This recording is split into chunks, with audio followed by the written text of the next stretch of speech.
En el siglo XXI, el que nosotros los docentes digamos que estamos enseñando no es suficiente. El verdadero reto consiste en lograr que nuestras alumnas y alumnos aprendan.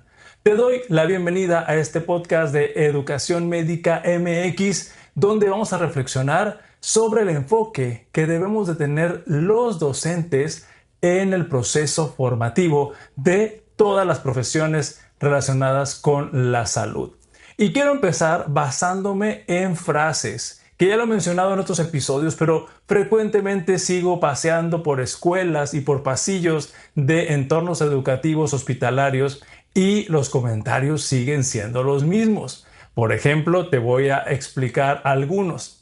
Este que escucho muy frecuentemente es: las nuevas generaciones ya no son como antes y ya no quieren aprender. Otros pueden decir: a estos alumnos o residentes o tal vez internos ya no se les puede exigir porque de todo se quejan.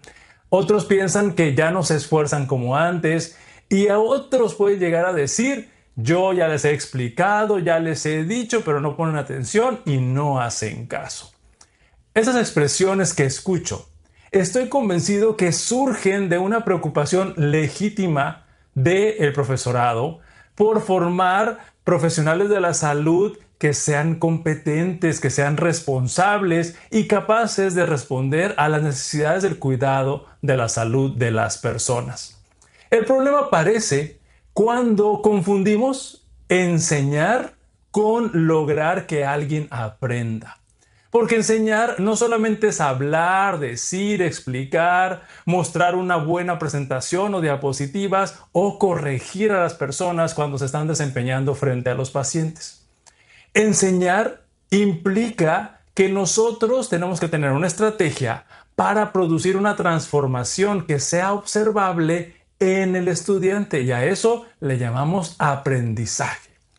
La pregunta más importante que te quiero decir ahora no es que tú te pongas a pensar cuánto contenido estás impartiendo, sino pregúntate mejor: ¿qué es lo que va a poder hacer ese alumno o alumna después de estar aprendiendo conmigo, ya sea en el aula de clases, en el laboratorio o en el entorno clínico de aprendizaje? Este cambio de perspectiva es fundamental porque no estamos enfocándonos en nosotros los docentes, sino en lo que vamos a provocar que ocurra, que es un aprendizaje, como te dije, que sea medible, que sea observable. Por ejemplo, un profesor o profesora puede explicar perfecta y maravillosamente la fisiopatología de una enfermedad, pero aún así, las personas o los estudiantes que estuvieron escuchando a ese profesor puede que no sean capaces de reconocer a esa enfermedad en un paciente real. También puedes tú como docente conocer perfectamente una guía clínica con todos los parámetros para tomar decisiones, pero a la hora de explicársela a los estudiantes, ellos no logran utilizarla adecuadamente para tomar sus propias decisiones. También puedes enumerar, o el estudiante puede enumerar, todos los componentes de una historia clínica o de una nota de evolución. Sin embargo, a la hora de entrevistar a una persona que tiene un problema de salud, no lo pueden hacer con orden, con empatía y con un sentido lógico para conocer más sobre la salud de esa persona. Por lo tanto, en educación médica, conocer algo o haber escuchado algo no significa que lo hemos aprendido ni que lo sepamos hacer. Y saber hacer una vez que lo hayamos logrado tampoco significa que siempre lo vamos a estar haciendo de forma constante, de forma segura y de forma autónoma. Por eso, el verdadero indicador que te quiero compartir sobre la calidad de tu proceso de enseñanza y de lograr aprendizajes no es cuánto estás enseñando tú, sino cuánto llegamos a influir en las personas que están con nosotros y les ayudamos a progresar en el dominio de las competencias profesionales de la carrera de la salud. Esto que te estoy diciendo no significa que no vamos a poder exigir o que debamos de exigir menos. Al contrario, la educación basada en competencias siempre propone estándares muy altos, pero tiene otra característica. Los estándares de desempeño son también muy claros y son observables. Los estudiantes deben aprender a revisar historias clínicas, tal vez notas de evolución, a razonar clínicamente, a utilizar la evidencia científica para la toma de decisiones y comunicarse con las personas en escenarios cada vez más complejos. Pero para alcanzar estos estándares requieren los estudiantes algo más que instrucciones o llamadas de atención. Los estudiantes requieren práctica. Requieren observación directa de nosotros los docentes para que por medio de esta observación podamos brindarles retroalimentación y acompañarlos por medio de la reflexión para que se identifiquen esas áreas que hay debilidad o que no se demuestre el dominio completo para que se tracen planes de mejora y posteriormente la competencia se vaya consolidando. Por esto, la idea central que quiero compartirte ahora no es que tengamos que exigir menos a las nuevas generaciones, debemos enseñar mejor para que ellos y ellas alcancen sus competencias y puedan responder mucho mejor a las necesidades del entorno de atención o cuidado de los pacientes. La exigencia auténtica no consiste en abandonar a los estudiantes frente a una tarea y esperar que lo hagan solos. Tampoco consiste en estarlo regañando o presionando cuando se equivoca. La exigencia, como te estoy diciendo, la auténtica, combina 4 elementos que me gustaría que prestes mucha atención. La exigencia auténtica combina, como lo hemos mencionado, un estándar de desempeño alto, con calidad. Una meta muy clara sería el segundo componente. Y el tercer componente sería oportunidades suficientes o repetidas de práctica para consolidar esa habilidad o ese aprendizaje. Y por último, la retroalimentación que sea respetuosa y específica. Cuando alguno de estos elementos que te acabo de mostrar, estos 4 elementos, cuando falta alguno, la exigencia puede provocar frustración, puede provocar intimidación, y esto no favorece el aprendizaje en los entornos clínicos. Los docentes debemos de luchar contra nuestros propios recuerdos, porque a veces considero que nuestros recuerdos pueden ser algunas veces imprecisos. Y te voy a dar algunos ejemplos. Yo escucho colegas profesionales de la salud que son docentes que dicen: antes, en el pasado, cuando yo era estudiante, aprendíamos solos. Pero realmente aprendíamos solos. A veces aprendíamos observando a otros, aprendíamos imitando a otros y también aprendíamos cometiendo algunos errores. Y muchas veces tuvimos la suerte de aprender acompañados de un gran profesor o profesora que nos permitió avanzar, nos permitió sentirnos acompañados. Y también te quiero decir que muchas veces nos tocó aprender a pesar del sistema donde estábamos y no gracias al sistema donde fuimos formados. Sobrevivir a una formación, una etapa de formación difícil, no demuestra necesariamente que la formación haya sido buena. Y debemos de reflexionar en eso. La dificultad por sí misma no va a garantizar un aprendizaje. Y también la humillación o las faltas de respeto nunca deben de confundirse con rigor académico. Un ambiente intimidante solamente ha demostrado producir estudiantes o profesionales de la salud en formación que sean silenciosos, que oculten sus dudas, que eviten pedir ayuda por temor a ser atacados. Y también puede provocar este ambiente intimidante que intenten los estudiantes y personal en formación, intenten aparentar seguridad cuando en realidad no saben qué es lo que deben de hacer. Y en carreras de la salud, un estudiante que no se atreve a decir no sé, puede representar un riesgo para él o para el entorno de atención o el cuidado de la salud de las personas o los pacientes. Por lo tanto, quiero compartirte brevemente el término de seguridad psicológica. La seguridad psicológica no significa que nosotros vamos a permitir una cantidad de errores sin consecuencias. Tampoco se va a significar o va a significar que vamos a reducir los estándares.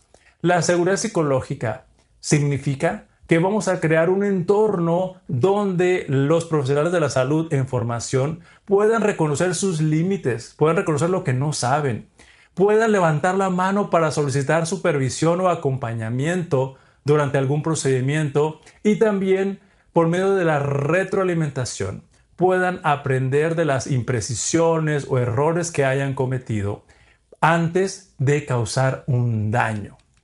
Así que vamos a analizar esta situación con esta perspectiva que te estoy dando. Imaginemos que varios médicos y médicas internos están cometiendo repetidamente un error en su desempeño en el entorno hospitalario. Y la pregunta será, ¿será que estamos frente a una generación que no quiere aprender o estamos frente a un sistema que todavía no ha logrado enseñar adecuadamente, observar, acompañar y retroalimentar a cada uno de los médicos internos que estoy poniendo en este caso hasta que sean competentes? Culpar a una generación completa no es una forma correcta de tener un enfoque sobre lo que estamos viendo a la hora de identificar áreas de oportunidad. Las nuevas generaciones aprenden en contextos distintos a las nuestras. Ellos y ellas, por ejemplo, tienen acceso inmediato a información. Por lo tanto, hay que enseñarlos y enseñarlas a utilizar esa información. Utilizan nuevas herramientas tecnológicas, valoran mucho el acompañamiento y la retroalimentación frecuente cuando están en un entorno donde no dominan alguno de los procesos o alguna de las habilidades. Y claro, también estas generaciones frecuentemente se preguntan si tiene sentido o no tiene sentido hacer alguna u otra actividad de las cuales se han perpetuado por años y suelen cuestionar estas prácticas que antes o en las generaciones anteriores se aceptaban sin ninguna discusión. Esto no necesariamente significa falta de compromiso. En muchos casos, también significa que nuestro entorno educativo y nuestro rol docente también tiene que evolucionar. El papel que tenemos nosotros, los docentes clínicos, ya no puede limitarse a ser una fuente de información donde yo te digo lo que tienes que hacer. El docente también tiene que tener un rol como modelo profesional a la hora de supervisar, a la hora de evaluar y a la hora de entrenarlos y entrenarlas en el razonamiento y en las habilidades que se requieren en ese entorno de atención de los pacientes. Además que nuestro rol como modelos tenemos que aprender a ser grandes diseñadores de oportunidades de aprendizaje. Somos una figura, los docentes, que va a influir directamente en la identidad profesional de cada una de las carreras de la salud. Cada vez que observemos una historia clínica, cada vez que escuchemos un caso, que analicemos una decisión terapéutica, esas son grandes oportunidades de que los alumnos reciban retroalimentación y por lo tanto logren aprendizaje. En lugar de limitarnos a criticar o a decir que esto o aquello está mal, pudiéramos utilizar otras herramientas como preguntas y reflexiones para que nuestros médicos, médicas y profesionales de la salud en formación puedan reflexionar, plantearse oportunidades de mejora y pues consoliden sus competencias profesionales. De esta manera, obligaremos a ellos y a ellas a pensar, a justificar, a corregir y a consolidar el aprendizaje. Por lo tanto, la enseñanza clínica de calidad no consiste en darles todas las respuestas. Consiste en ayudarlos y ayudarlas a construir mejores preguntas en su mente, a plantearse objetivos de aprendizaje y tomar decisiones progresivamente más seguras y más autónomas. Por eso, te invito a cambiar la frase si es que ya está en tu mente de que esta generación no quiere aprender o no está dispuesta a esforzarse por otra frase más útil. Sería, ¿qué necesita esta generación para alcanzar los estándares profesionales que la sociedad o los entornos clínicos necesitan? Este cambio no elimina la responsabilidad del estudiantado. Los estudiantes deben de seguirse preparando, deben de estudiar con guías claras de lo que deben de aprender, tienen que practicar con acompañamiento, deben aprender a aceptar la retroalimentación y cumplir sus responsabilidades profesionales cuando nosotros los docentes se las explicamos claramente desde el primer día de rotación o de etapa. Pero el aprendizaje clínico siempre es una responsabilidad compartida. El profesorado tiene una responsabilidad, el alumnado tiene otra responsabilidad. El docente va a ser siempre responsable de crear esas condiciones para que el aprendizaje ocurra. Y quisiera, para terminar, cerrar con esta idea. La exigencia docente no se demuestra cuando el profesor o profesora puede evidenciar todo lo que él sabe y todo lo que el estudiantado no sabe. La exigencia docente se demuestra cuando logramos que otras personas aprendan a pensar, aprendan a actuar y aprendan a cuidar mejor a sus pacientes.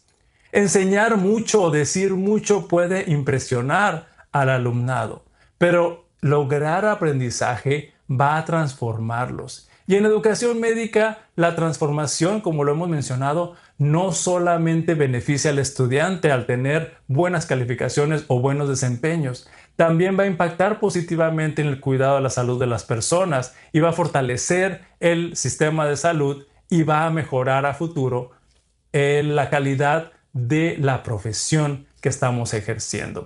Te agradezco haber llegado hasta aquí, hasta el final de este episodio del podcast Educación Médica MX, y me gustaría leerte en los comentarios. Mi nombre es Ismael Piedra y nos vemos en el próximo episodio.